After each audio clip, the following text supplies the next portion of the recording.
Well, let's see. I met him, well, quite a while ago in the 80s in LA, and we hit it off, and we wrote some songs for his Cow record, Conserve Our World record.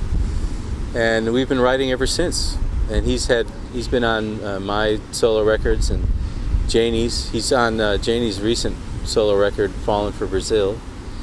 And he's just a great guy. Whenever we go to Toronto, we go see him and Amy. I mean, I've written more with Amy, his wife, but Mark, you know, he's just one of those great guys. And he actually called me early this year to try to put together a 30th anniversary tour for his Blue Desert record.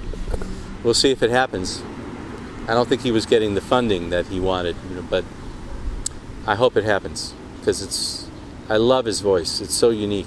I'm a big fan of the records he's been doing lately. My favorite song, maybe of all time, is "The Tears of Hercules." Have you heard it? Oh, jeez. It's, you know, first time I hear it, I go, woo-hoo!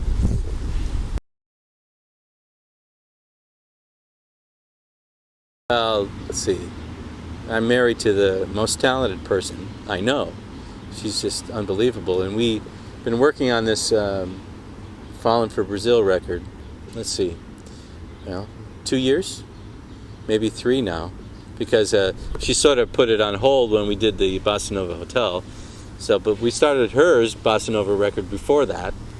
So, and then, and that's how, okay, now it's clear. We started Janie's record, and we got Mike to sing on Janie's record. There's a song called, I'm trying to remember the name of it. Oh well, I'll remember it soon. But Mike sings on it.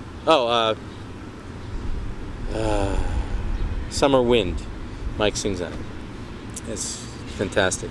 And so that was happening, and then Janie sang on What You Won't Do for Love. And so it's like this combination of things going on, Mike, Janie, and me, and then we did the Bossa Nova Hotel. But Janie's record, we finished, and I said to her, okay, we need to do this right.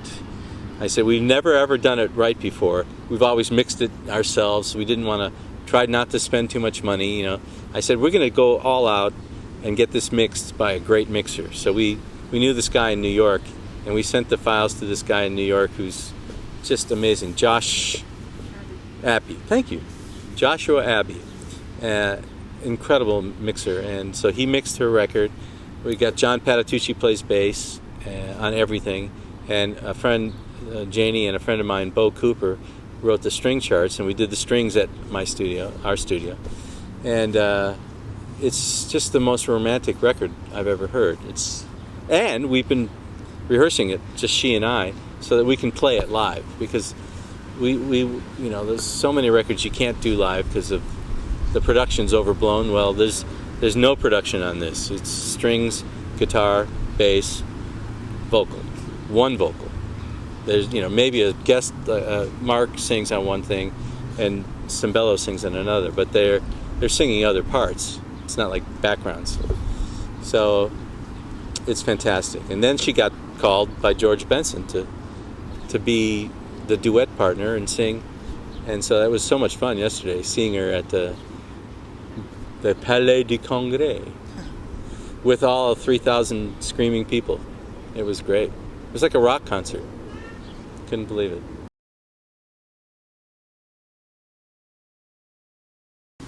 Mike Landau is my favorite electric player that right now. Michael Thompson's great. Steve Lukather's great.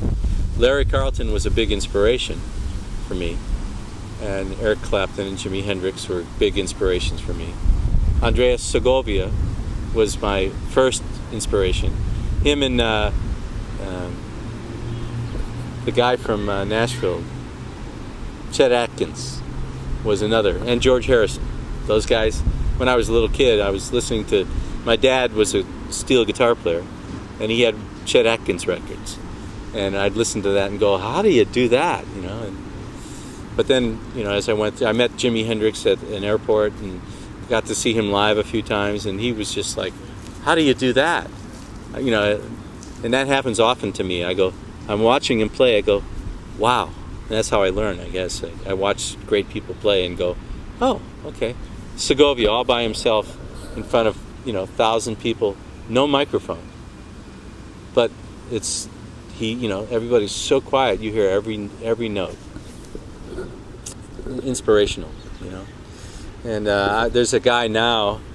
It goes on. There's a guy named Tom Hemby in Nashville, who I sit, like he sits here, he's playing and I'm playing, and I look at his hands, and I can't tell what he's doing. It's just so astounding.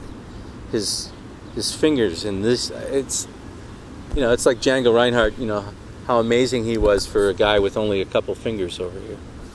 So this inspiration goes on. But if I had to hire somebody, it'd be Mike Landau. He's just unbelievable because he does what I wish I could do.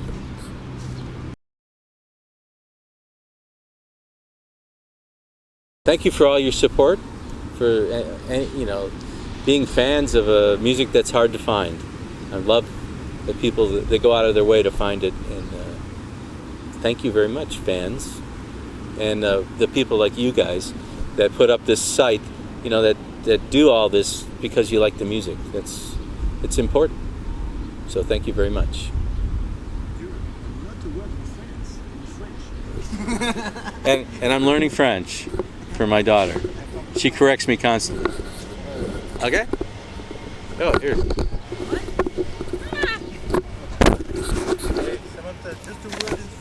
Just a word in French. Salut!